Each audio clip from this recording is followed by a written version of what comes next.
আমাদের chief adviser যে সময় বলেছেন ঠিক সেই সময় হবে, একটা দিনও পিছানো হবে না, একটা দিনও পিছানো হবে না। হ্যাঁ, নাই, নির্বাচন ঠিক যে সময়ে বলা হয়েছে ঠিক সে সময়ে হবে এবং আপনারা দেখবেন যে খুব সুন্দর পরিবেশে পিসফুল একটা নির্বাচন হবে এবং বাংলাদেশের ইতিহাসে one of the best election হবে। প্রফেসর ইউনূস এটা বারবার বলছেন, আমরা আবারও বলি নির্বাচন নিয়ে কোনো ধরনের কোনো অনিশ্চয়তা নাই। নির্বাচন ভালো হবে, নির্বাচনের জন্য যে পরিবেশ সেটা ঠিক করা হবে এবং লেভেল প্লেইং ফিল্ড থাকবে সবার জন্য।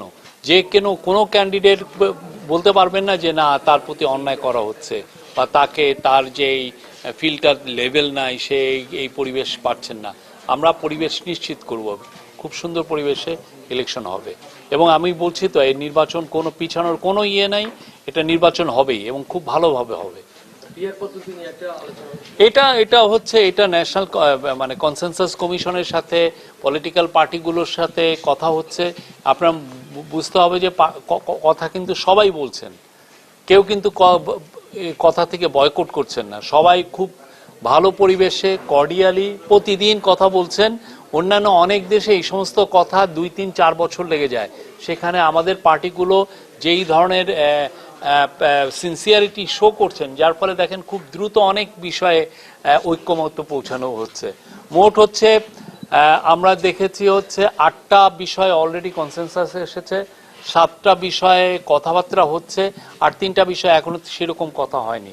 বাট আমরা মনে করি প্রত্যেকটা বিষয়েই খুব ভালো একটা কংক্রিট রেজাল্ট আসবে এবং এর পরে যেটা যে আমরা আশা করব যে জুলাই সনদটাও সবাই সাইন করবেন, করার পরে আমরা সবাই নির্বাচনের পরিবেশে ঢুকবো।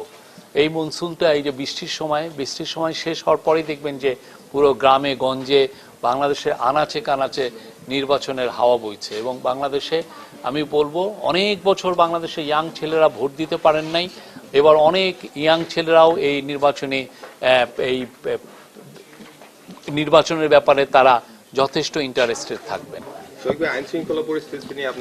আইন শৃঙ্খলা পরিস্থিতি আমরা বলছি তো আমরা যথেষ্ট চেষ্টা করছি এবং আমরা কিছু রেজাল্টও পাচ্ছি। আপনার যেই সমস্ত সেন্সেশনাল ঘটনা ঘটছে প্রত্যেকটার ক্ষেত্রে খুব দ্রুত অ্যারেস্ট আছে, কেউ কিন্তু বাদ পড়েনি, কেউ বলতে পারে নাই যে এই একটা ঘটনা ঘটছে এবং তাকে ধরা হচ্ছে না। প্রায় প্রত্যেকটা ক্ষেত্রেই অ্যারেস্ট হচ্ছে। আমরা খুব দ্রুত কাজ করছি এবং কিছু কিছু ক্ষেত্রে আইনও সংশোধনী করে, বিশেষ করে রেপের ক্ষেত্রে আমরা দ্রুত বিচার করছি। এগুলো না, সরকারের এরকম কোনো প্ল্যান নেই। গোপালগঞ্জের মানুষ, বাংলাদেশের মানুষ সবাই একই মানুষ। হ্যাঁ, কারো প্রতি এই গভর্নমেন্ট ডিসক্রিমিনেট করে না। হ্যাঁ, আমরা মনে করি সবার প্রতি এই গভর্নমেন্ট একইভাবে সুবিচার করছেন। আমরা এখনো চেষ্টা করছি, আমরা এখনো জানি না, বাট আমরা বলছি তো অন্যান্য দেশে এই সমস্ত পলিটিক্যাল সেটেলমেন্ট কয়েক বছর লেগে যায়।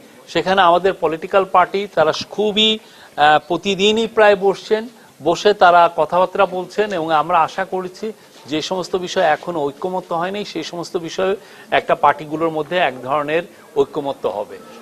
আমরা যারা আইন নিজের হাতে তুলে নিয়েছেন, যারা সেদিন ভায়োলেন্সে জড়িত ছিলেন, আমরা সবাইকে আইনের আওতায় আনার চেষ্টা করছি।